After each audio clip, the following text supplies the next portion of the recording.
Thanks for tuning in. I'm Darrious Hilmon in for Andy Zopp, and this is Chicago Newsroom 2.0. At the roundtable this week, we'll take a closer look at the first week of the new presidential administration and what the flurry of executive orders and cabinet appointments mean to the country's present and future. I'll also sit one-on-one with Threshold's president and CEO Mark Ishaug and Chicago Scholars CEO Jeffery Beckham to learn more about the critical work both organizations are doing at this critical moment in our city's history. We'll get started on the other side of a short break. Stay with us. Hi, I'm Robin Robinson, inviting you to tune in to the new CAN TV original program, In Other News. Each week, I will break down newsworthy topics that traditional outlets may ignore, grounded in truth, fun, and blackness, from the trap house to the White House, with the big house in between. Join the conversation on CAN TV Cable Channel 19, or stream live on cantv.org or on the CAN TV Plus app. Hyper-local news and critical analysis. Experience the power of community television.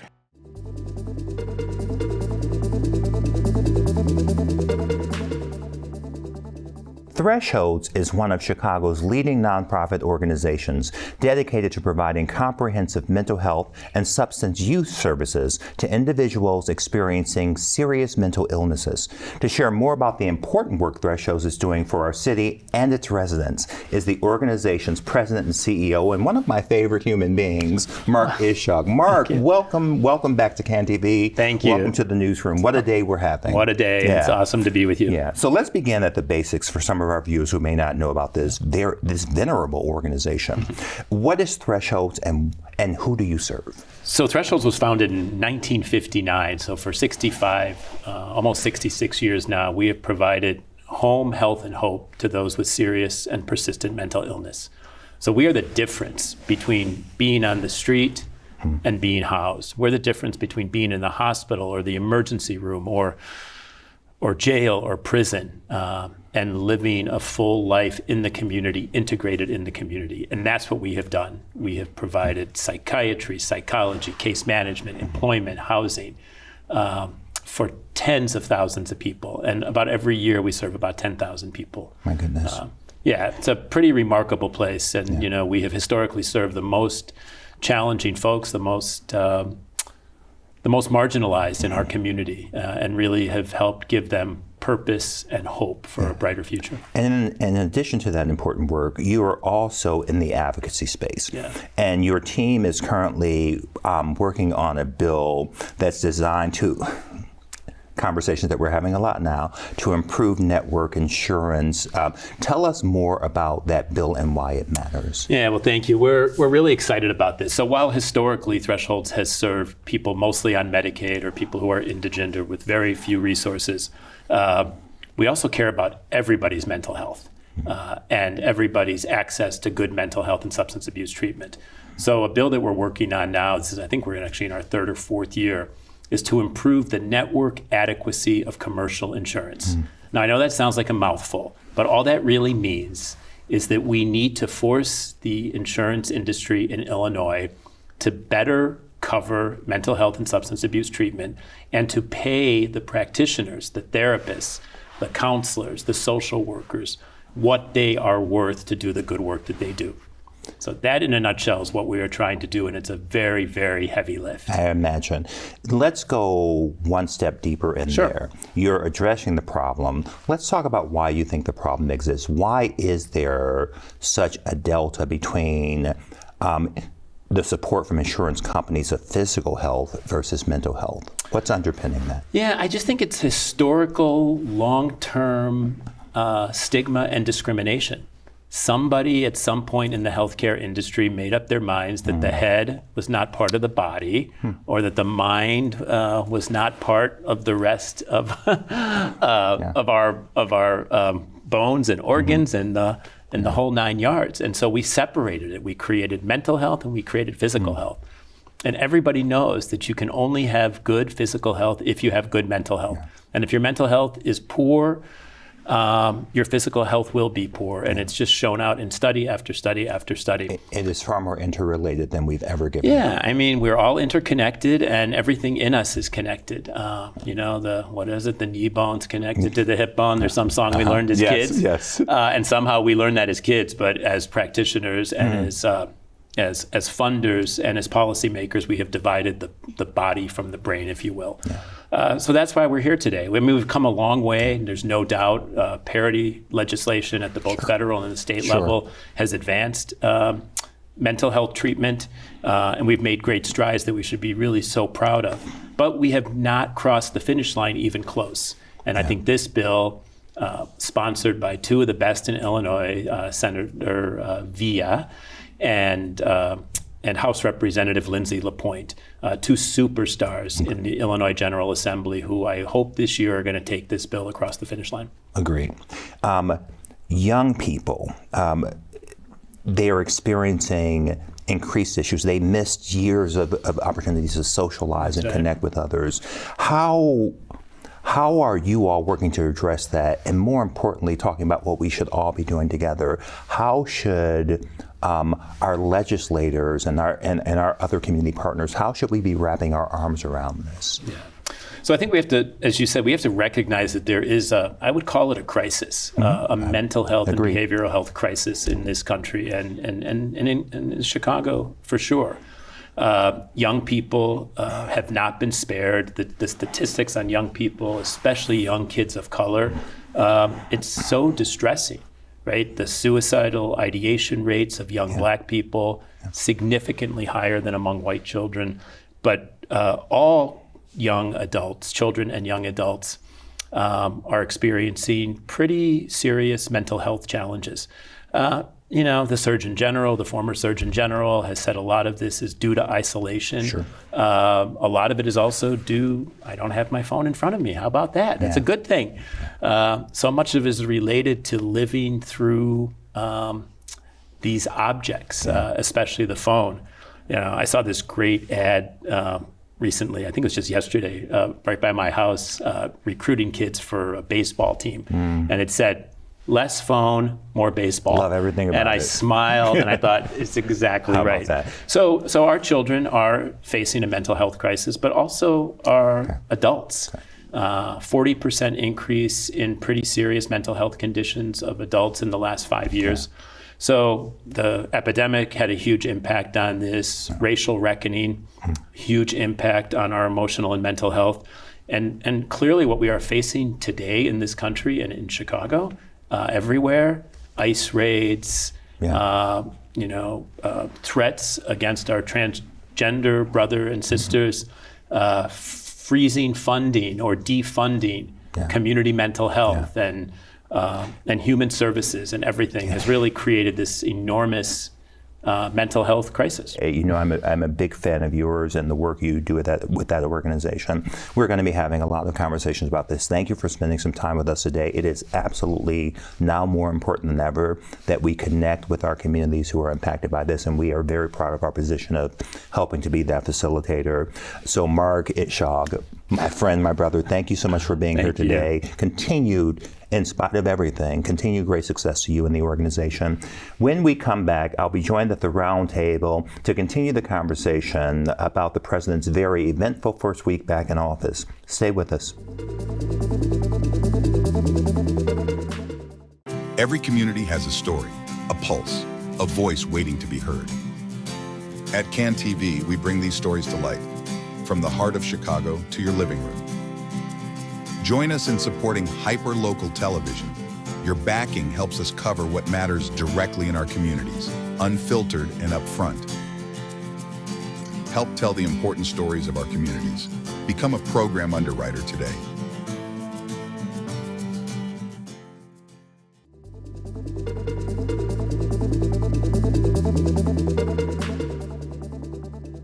From day one, the new president wasted no time in signing a series of executive orders aimed at reversing key policies from the previous administration.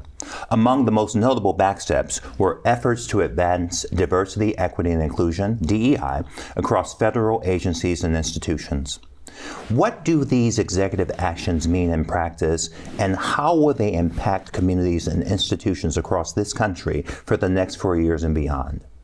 Helping me to make sense of it all, in addition to new things that happened just today, I'm joined by the incredible panel of regular contributors here at the Roundtable. I call her 58,000 because that's how many folks viewed her most recent live episode of Munson Tonight. Host of Munson Tonight, Ashley Munson. Sufyan Sohel, who is the Cook County Commission on Human Rights Chair. And my dear, dear friend, reporter for Block Club Chicago and host also, presente right here on CAN TV, Francia Garcia Hernandez. You all have been very busy, so thank you for making time to be here today to have this incredibly important conversation with our community. We had a series of questions we were going to throw out today. And then today happened. And we went, thankfully we have this pro group so we can just kind of jump in. I'll start at the most recent, I guess, because it's been a flurry, and that is suspension of federal aid. Donald Trump's administration is lying to you. The White House's attempt to walk back what they did today does not match what we saw on the ground. They assured us that Medicaid would not be affected. That was a lie.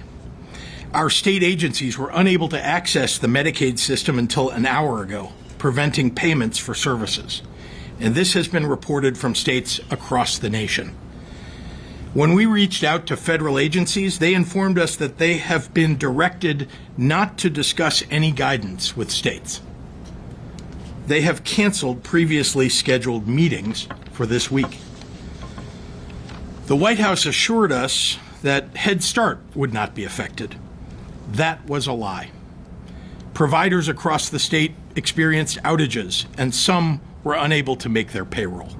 What is your reaction to that, and how should our viewers juxtapose that against the president's clear intention and what that may mean for them? I'll start with you, Sufyan. Thank you. You're welcome. It's a lot, right? Yeah. It's a lot to process. Every day, something different is coming down the pipeline. As a community advocate, like, it's so hard to keep up with everything every day. And I was listening. Is that by design, you think? I think it is. Okay, continue. And we've seen this before in Trump 1.0. It's throw out a bunch of chaos, both as a distraction mechanism so they can focus on else, and let's just throw out a bunch of things, get the lawsuits in order, so the focus stays on that while they're doing what their other intentions may be, which are still yet fully to be determined.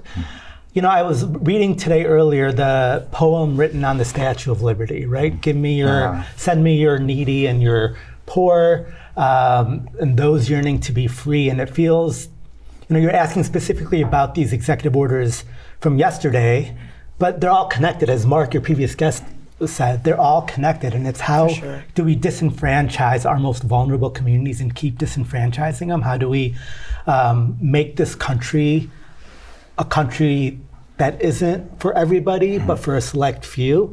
And it's harming continuously our most vulnerable, instilling fear, uncertainty, chaos. And while we're all trying to keep up, it's our most vulnerable who continue to suffer. Agreed. Ashley, what say you?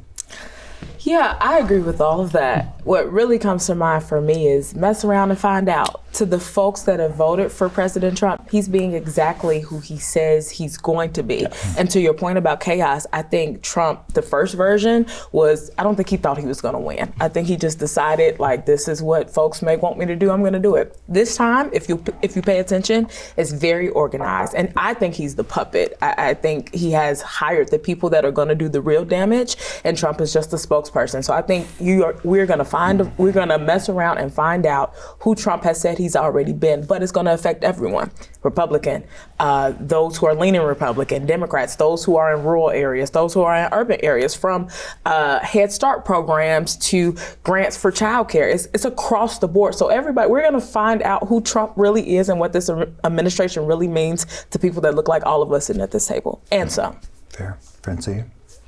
I think it's what we've heard. It's creating chaos. It's creating panic. It's creating, multiple organizations, nonprofit organizations, government agencies leaving, scrambling to figure out what that means if they need to make cuts. Some of these orders are sometimes vague and not clear in what they mean really in practice, and funding that has been allocated and how that is being used by nonprofit agencies day in and day out. When a decision like this comes a day before and then it has a very short deadline, groups are scrambling to figure out what that means and the legal implications and the financial costs, but both of not implementing, non-compliance, or failing to do things. So it has other implications beyond the communities that are not being served.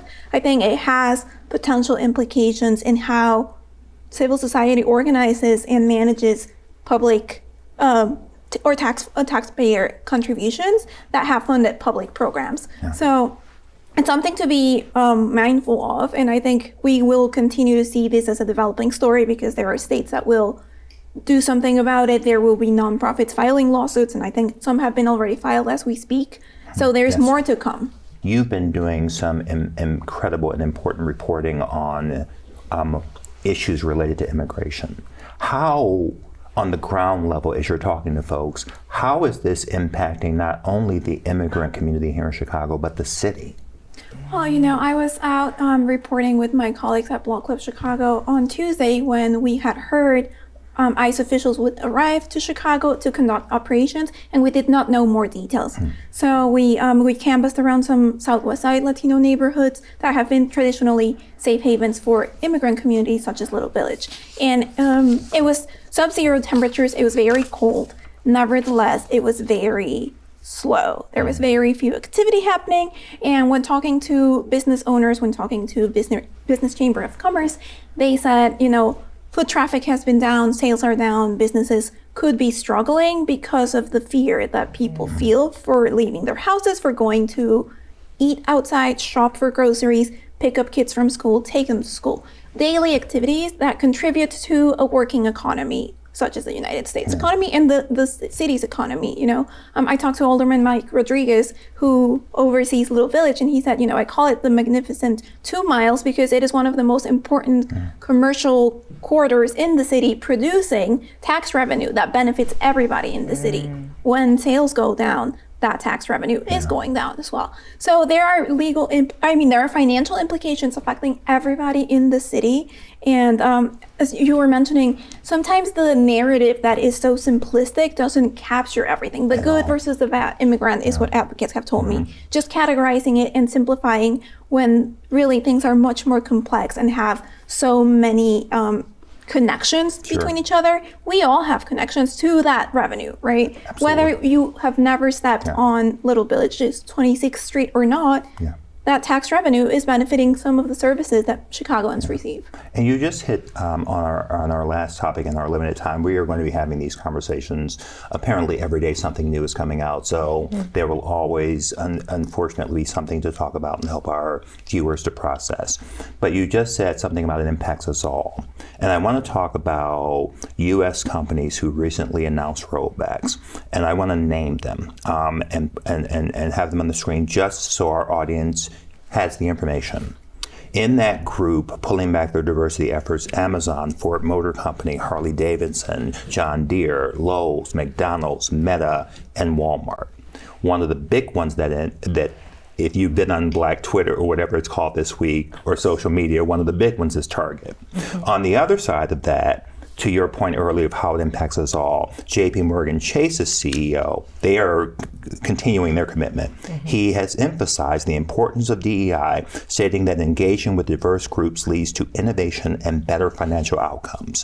Costco, whose company shareholders recently rejected a proposal to reassess their DEI strategies, have the same feeling. My question, I think, I have two parts. One, what is the benefit? What do we expect the companies, if anything, who have pulled back? Is there a danger or benefit? And then conversely, with the other companies like JP Morgan Chase and Costco, what is the danger and benefit in this environment? Well, first, shout out to Costco, because I'm definitely going to Costco this week. Yes. Okay, going to Costco this week for that reason, right? I think when I think about folks like Target, if you look, they put out a statement about their, believe it's their bull's eye, and how they're still committed to this focus of DEI, but it's reworded differently. So I would say to those companies listed, I've been trying to go through and say, okay, if you're pulling back on the technical name, what are you doing in place? But it also shows the fear and the rhetoric coming down from the top to make sure, like, okay, I don't want to get in trouble by the administration, but I still want these DEI adjacent programs. So I think it's important to do that. But I think overall, I think it's a pro and a con, because people aren't going to take the time to do research.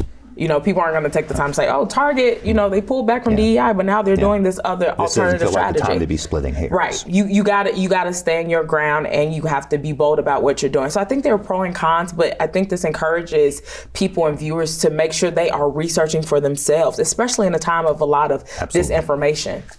Agreed. That's my thoughts. And in our limited time, I would say, I think one of the things about Target that upsets the Black community so much, Target, right after George Floyd, was one of those companies in that, remember that time that feels like 3 lifetimes ago where companies went, no, we're going to commit to DEI, we're hiring, we're doing this. Target got a lot of great press for doing that, and the Black community wrapped around them. So I think that is why the Target step back is hitting in a special sort of way for the Black community. Unfortunately, that is our time.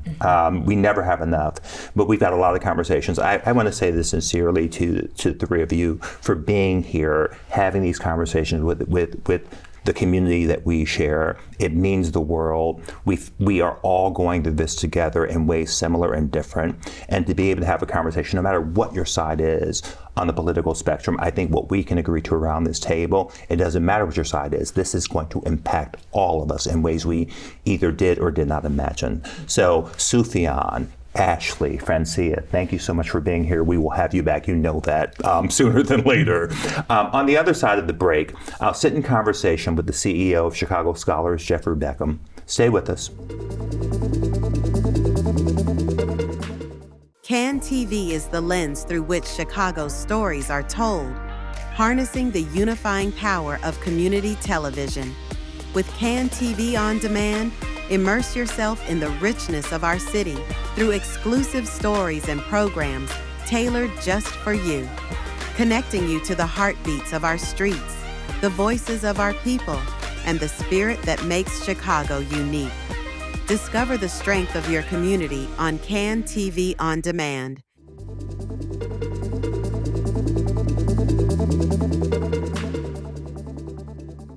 Chicago Scholars is dedicated to empowering first-generation and underrepresented students from Chicago as they navigate their journey to and through college.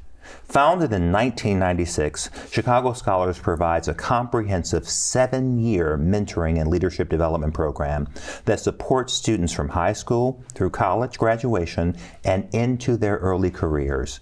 Joining me to share more about the incredibly impactful work of Chicago Scholars is its CEO, my good friend, Jeffery Beckham Jr. How are you, Jeffrey? You know, I'm good, man. I'm maintaining. Maintaining is the right word. I think we are all finding our way, even those of us who are not surprised as our world changed. It does not lessen the shock of it. That's right. Yeah. So let's try to find some positive for our viewers as we hope to do each week. Tell us and our viewers watching, tell me and our viewers a bit more about an organization I know well, but Chicago Scholars, tell us. Yeah, I mean, Chicago Scholars was founded almost 30 years ago to help first generation and low income students get to and through college and into jobs. You know, we realized that the finish line isn't just graduation, it's really helping young people find family sustaining wages. And we have done that now for over 6,000 young people. Those young people have gone on to do amazing things throughout the city. We've got some outstanding alumni who are leaders and leading across the country. And we are really known to do this, to call ourselves the gold standard of this work. Yeah, and in addition to that support that you offer, I am a first gen. I have an empathy and understanding as much as I can to the unique challenges for that population of talented students. How does Chicago Scholar, in addition to supporting the student scholar, how do you all work to address some of those systemic issues that impact their access? Yeah, you know, we've had this real new narrative lately around pulling yourselves up by the bootstrap, right? And I've told it is people, one I do not enjoy. And we had this conversation, like, that's hard to do if you've never had a pair of boots, right? And so just to put it in like simple terms for folk, we provide the boots, we provide the laces, we provide shoe shine kits, and we then tell the kids, if you walk in that direction, that's where the success that you've defined for yourself, through your own agency, it'll take you and lead you. We do that through college counseling. We provide counseling with students who typically may get an hour or two through Chicago Public Schools and other institutions of higher learning or learning in Chicago. Our kids get between 14 and 15 hours on average, right? We also stay with them while they're in college. You remember all the things that were most difficult about graduating from school. For me, it was, where am I going to find food? How am I going to pay for books? How am I going to get through these exceptionally difficult computer science classes with no resources or mentors? We provide all of those wraparound support services to make sure that the barriers that may be in front of a young person are removed so that they can march to that graduation stage and that finish line of that new job. Yeah, and it's a holistic approach. So we talk about your work directly with the scholars, but in order for this to work as successfully as you all have implemented it, you have to bring the school, the family, almost a social worker, that's right, everything that impacts that young scholar. So talk about why those partnership matters and how you develop them. What do they look like? Yeah, I mean, for students who are first gen and from first gen families, oftentimes the experience of college is new, right? The FOSFA, the going away to school if you're from a family in an insular community or neighborhood and network. And so we work very diligently with the families to provide counseling, support, giving parents a hand-on experience of what it's going to be like for their student when they step foot on that campus. And then one of the most critical, important parts is helping them find the dollars to pay for it, right? It's the sticker shock of what the tuition is, but it's all of the hidden costs of college that's even more difficult for students. And so we have a select group of college partners who actually will backfill unmet merit need. We have a select group of college partners who actually cover the full cost of college for our students if they're part of our program. So anything that might be a challenge in terms of that kind of through line holistically in the community, we help provide support and resources. We say we're the uncle or aunt that's kind of in the background helping the young people push to getting done with school. That's amazing, and it matters. In our limited time, you'll be back, of course. Sure. But in 2022, you co-founded Reach Pathways. Tell our viewers what Reach Pathways is and why you developed it. So we realized in working in Chicago, there are 5,000 plus students who need college access support, just Chicago. If you take our surrounding communities, neighborhoods that don't have a Chicago scholars, there's a lot of opportunity for young people to get support. And so Reach is a AI-based tool built using a large language model and gamification that takes our curriculum, Chicago Scholars' 30-year track record of success, and puts it in their hands in a self-paced, self-guided way. They can use the tool, it's open now, reachpathways.com, free to use for students, and they can actually find jobs, resources, scholarships. The idea is to get students through school and 2 jobs. And so I think right now we've got 300 plus jobs on the platform. There's a few hundred scholarships on the platform, and we're growing. It's a way to take what we've done so well here to students across the country. I'm going to say this to you, Jeffery Beckham. You and I have spoken a lot. We will continue to talk. We are big fans of your organization. It really is walking the talk, what you all do, and it is a proven track record. And we need hope. So thank you for helping to provide that, because I know you're dealing with the same things that many other nonprofits are dealing with this past week or so. So thank you for coming here and sharing the story with us. We'll have you back. Continued great success to you, Chicago Scholars and Reach Pathways. Thank you. And thank you, Chicago, as always, for making time to tune in. That's our time for this week. Andy's back next week with an all-new edition of Chicago Newsroom 2.0. Until then, be well and well informed.